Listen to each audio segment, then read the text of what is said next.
আপনারা দেখছেন Bankura TV breaking Bankura টিভিতে আপনাদের স্বাগতম। বাঁকুড়া টিভির chief editor the tiger journalist দাদা উত্তম দে তুলে ধরছি উত্তর 24 পরগনার রহড়ার একটি গুরুত্বপূর্ণ ব্রেকিং নিউজ। আজকের এই যে ভিডিওটা দেখতে পাচ্ছেন, একটু মনোযোগ সহকারে ধৈর্য ধরে এই ভিডিওটা দেখবেন। এটা হচ্ছে একটা বাড়ি, শুধু বাড়ির ভিডিওটা আপনারা দেখতে পাচ্ছেন। এটা আমেরিকার যে প্রেসিডেন্ট ছিলেন ডোনাল্ড ট্রাম্পের বা প্রেসিডেন্ট আছেন ডোনাল্ড ট্রাম্পের বাড়ি নয়, এটা মুকেশ আম্বানিরও বাড়ি নয়, এটা তাজ বেঙ্গল কিংবা হায়াতের মতন কোনো বিলাসবহুল হোটেলও নয়। তাহলে এটা কি? এই যে ভিডিওটা আমি দেখাচ্ছি, এটা হচ্ছে উত্তর 24 পরগনা রহড়া গ্রাম পঞ্চায়েতের তৃণমূলের একজন সামান্য ব্লক সভাপতির বাড়ি। তৃণমূলের ব্লক সভাপতির বাড়ি। দেখুন, এখানে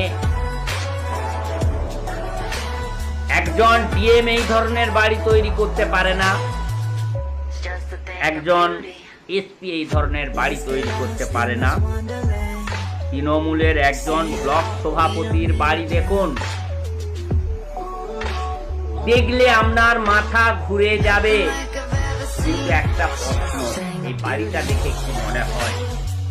এই বাড়িটা তৈরির জন্য যে টাকা প্রয়োজন, সেই টাকা উনি কোথা থেকে পেলেন? ওনার আয়ের উৎস কি?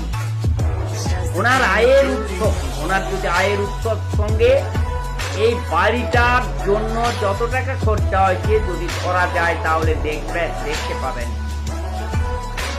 যে কোনো ভুল পথে টাকা আসছে এখানে। এই ব্লক সভাপতি অর্থাৎ এই তৃণমূলের এই ধরনের যে ব্লক সভাপতিদের বাড়ি, ওটা পশ্চিম বাংলাতে রয়েছে।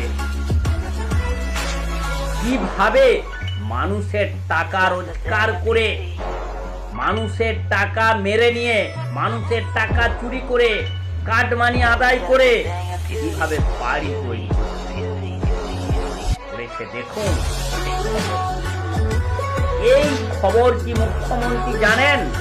এই যে বাড়িটা, আর মুখ্যমন্ত্রী খোঁজ নেওয়া উচিত। এটাই হচ্ছে তৃণমূল নেতাদের কালচার। সামান্য ব্লক সভাপতির কোটি কোটি টাকা, কয়েকশো কোটি টাকা